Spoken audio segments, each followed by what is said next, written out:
এই গল্পটা একান্তই আমার। এটা একটা ছেলের গল্প যে ক্রমাগত হেঁটে চলেছে।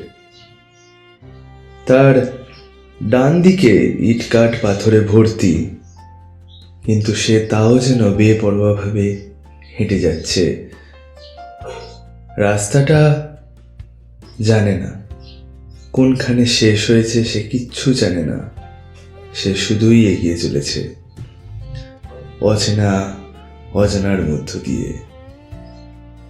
সে শুধু এটুকু জানে যে এই গল্পটা শুধুই তার, শুধুই তার, আর শুধুই তার।